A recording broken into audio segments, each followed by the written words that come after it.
la historia.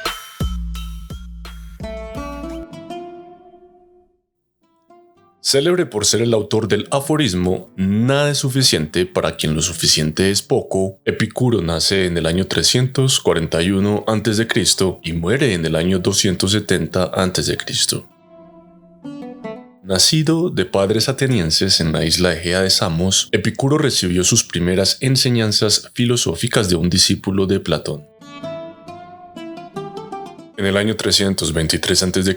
murió Alejandro Magno y, debido a los conflictos políticos que siguieron, Epicuro y su familia se vieron obligados a trasladarse a Colofón, actual Turquía. Allí continuó sus estudios con Nausifanes, seguidor de Demócrito.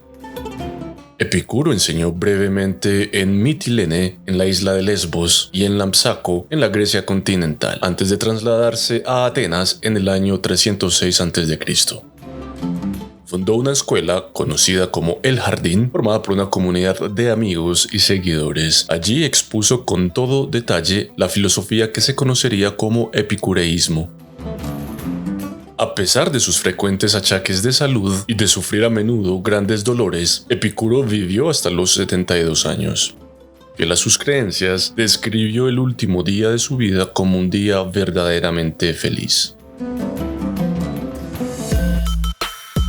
En contexto.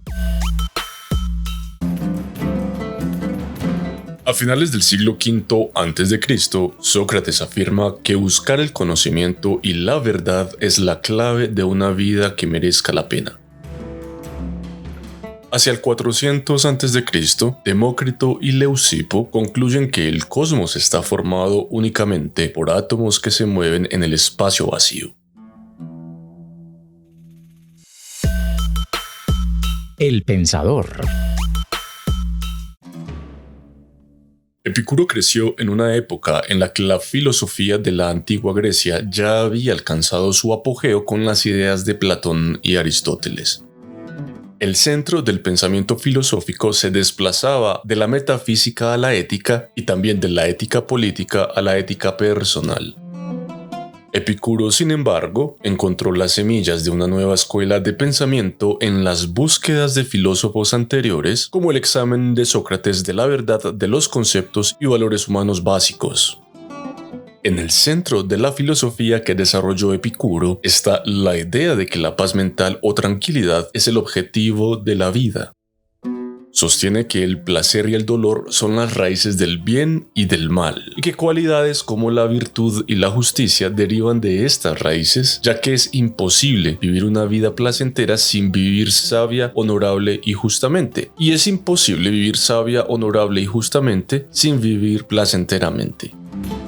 A menudo se interpreta erróneamente que el epicureísmo consiste simplemente en la búsqueda de placeres sensuales. Para Epicuro, el mayor placer solo puede alcanzarse mediante el conocimiento y la amistad y una vida templada, libre del miedo y del dolor.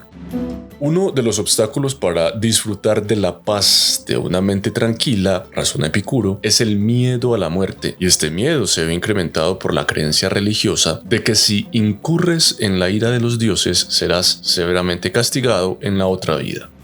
Pero en lugar de contrarrestar este temor proponiendo un estado alternativo de inmortalidad, Epicuro intenta explicar la naturaleza de la propia muerte. Comienza proponiendo que cuando morimos no somos conscientes de nuestra muerte, ya que nuestra conciencia o alma deja de existir en el momento de la muerte. Para explicarlo, Epicuro considera que todo el universo está formado por átomos o por espacio vacío.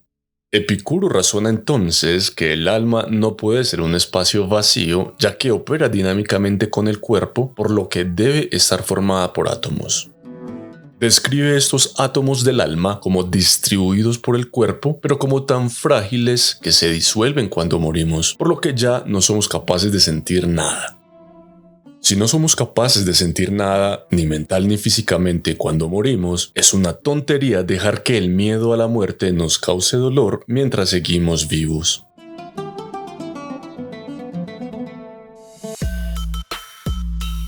El legado. Hacia el año 50 a.C., el filósofo romano Lucrecio escribe De Rerum Natura, poema que explora las ideas de Epicuro. En 1789, Jeremy Bentham defiende la idea utilitarista de la mayor felicidad para el mayor número. En 1861, John Stuart Mill sostiene que los placeres intelectuales y espirituales tienen más valor que los placeres físicos. Dato curioso. Epicuro atrajo a un pequeño pero devoto grupo de seguidores en vida, pero se le consideraba despectivo con la religión, lo que le hizo impopular. Su pensamiento fue ignorado por la filosofía dominante durante siglos, pero resurgió en el siglo XVIII con las ideas de Jeremy Bentham y John Stuart Mill. El pensamiento de Epicuro, que se ubica en la ética desde el enfoque conocido como epicureísmo, puede resumirse como: la muerte no es nada para nosotros. Ahora tengo una pregunta para ti. ¿De qué manera asumes el concepto de muerte? Déjame la respuesta en los comentarios y gracias por tu atenta participación.